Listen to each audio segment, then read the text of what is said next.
எடுத்த துணிச்சலான முடிவு தான்.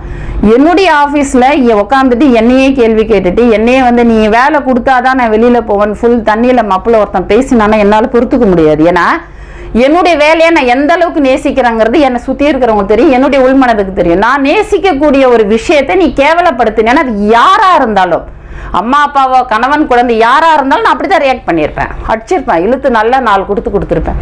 அவன் மப்பில் இருந்தாங்கனாலும் ஒரு அடியோட தப்பிச்சான், இல்லைன்னா ஹெவியா இருக்கும், பிரச்சனை பெருசா இருந்திருக்கும். இது எல்லாமே ஒரு பெண் இவங்க என்ன பண்ணிடுவாங்க, இவங்களுக்கு போய் 2 மிரட்டினா பயந்துருவாங்க அப்படிங்கிற மாதிரியான பார்வை சமூகத்துல இருந்தது, இருக்குது, இனிமேலும் இருக்கும்.